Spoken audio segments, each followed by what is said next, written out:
What is tourism development?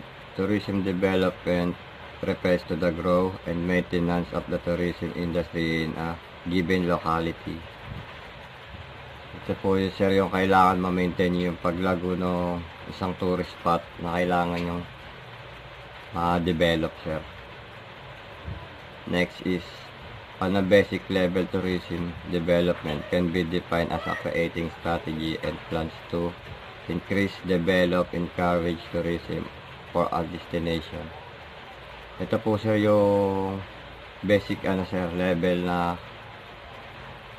magagawa yung gagawa ka ng strategy or plano kung paano mo gagawin o mapapalago yung isang tourist spot para mas lalo siyang makilala ng mga turista sir.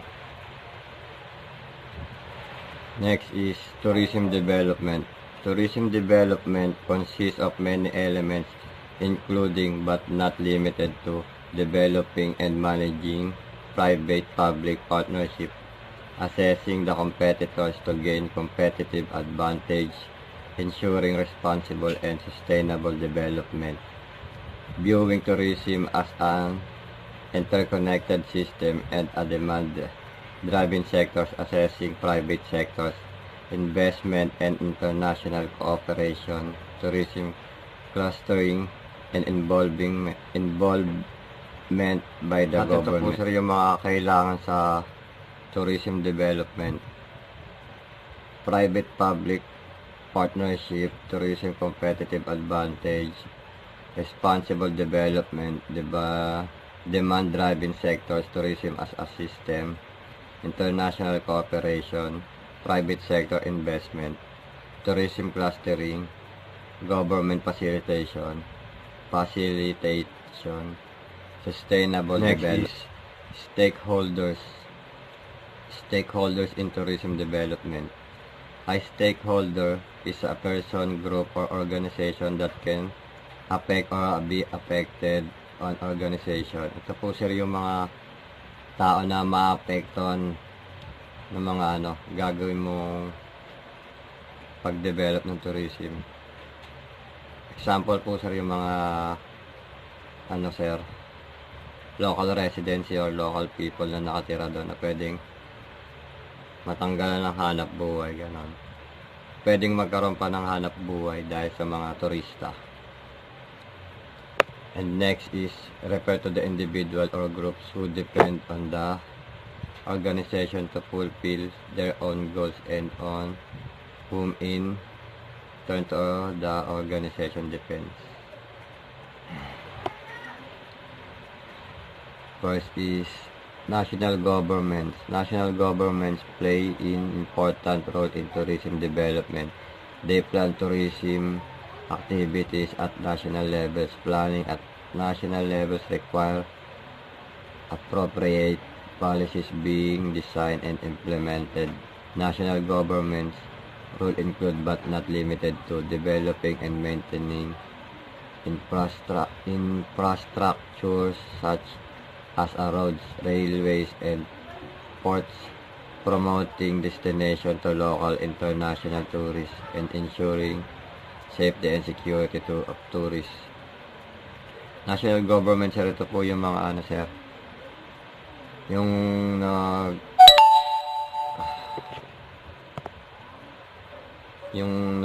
parang sir, trabaho nila is yung sila yung gumagawa ng mga activities sa isang tourist spot and nagre-require sila ng mga rules and regulation. Tapos sila rin yung naka-assign sa safety ng isang turista. Next is local governments. Local governments with specific competence in tourism matters also play important role in tourism development. Council promote local tourist attraction, provide infrastructure and service to support tourism and management to impact of tourism. They are also in a better position to understand unique characteristics of destination and can create an authentic experience for the people who want to visit it. Local government, sir, ito po yung mga ano, sir, like barangay, ganon. Sila po yung mga, yung trabaho po nila is yung i-promote yung attraction, yung spot, tourist spot, and sila rin po yung parang nangangalaga sa mga infrastructure. Tapos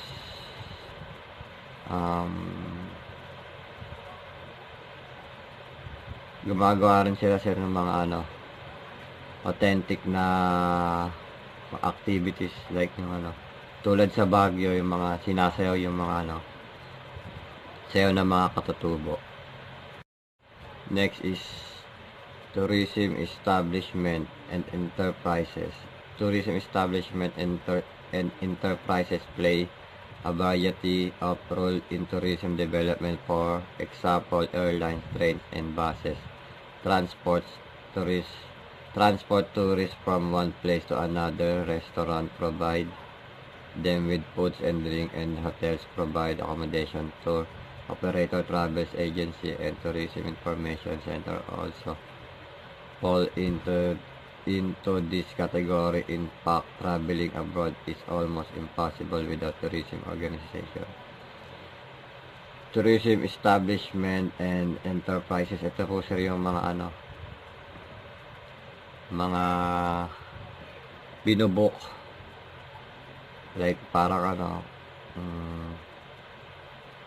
airlines, trains, yung mga ganun, sir. Kailangan mo mag-book.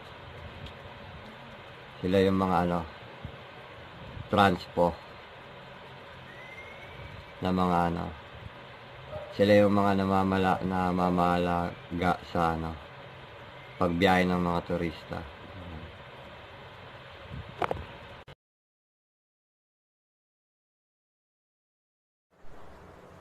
One of the stakeholders in tourism development are tourists.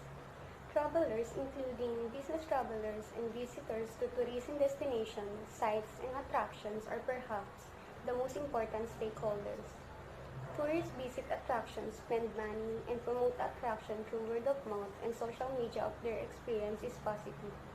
If the experience is not positive, tourists may not return to the attraction again and may even spread negative word of mouth. Tourism, no doubt, brings with it tremendous economic value for a country. This makes the tourists important for a country. Their role and significance increases as they are also one of the best brand ambassador for any country. Tourists come from different countries and carry back image and perception about the country they visit and share it with the other. Local people are also very important in tourism development.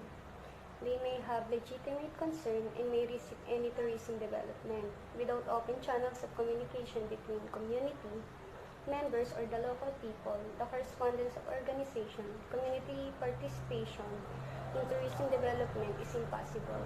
Therefore, they need to be involved in decision-making process where appropriate. Local people with their distinct values and cultures can add value to any tourist destination. Tourists may also benefit from local people in many different ways. Last, employees and professionals. Tourism employees, professionals, consultants are also play a very important role in tourism development. According to Visit Britain 2017, tourism has been the fastest growing sector in the UK in employment terms since 2010.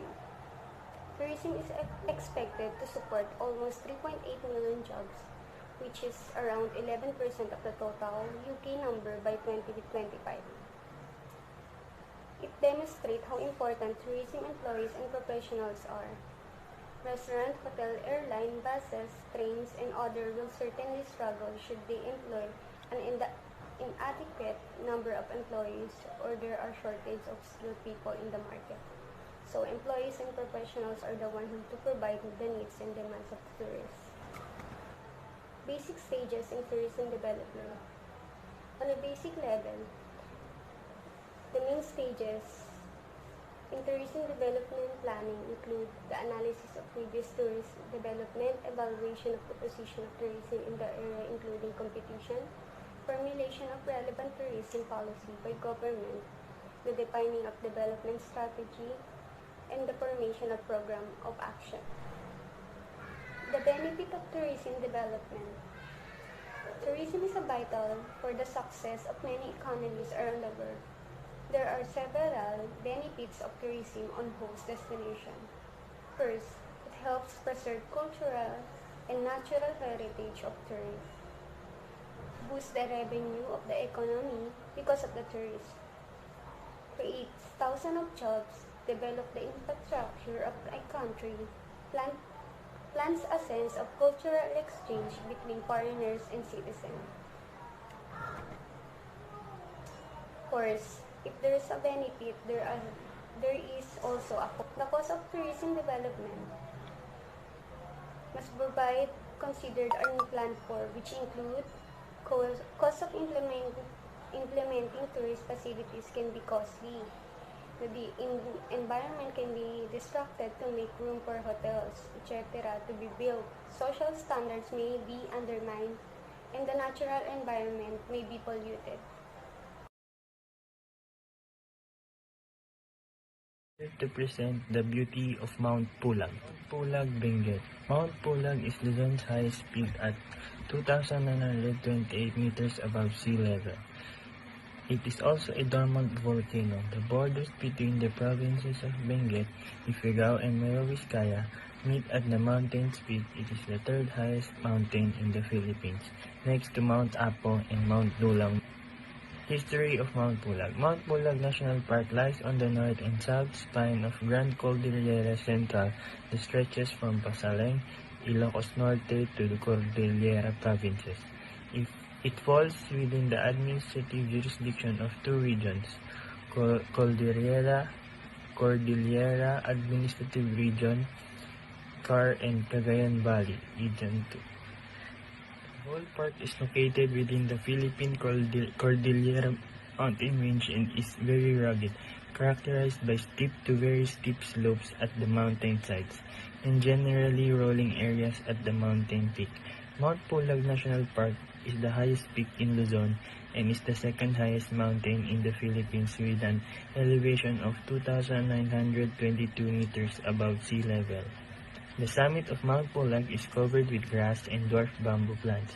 At lower elevations, the mountain side has a mossy forest veiled with fog and full of ferns, lichens, and moss.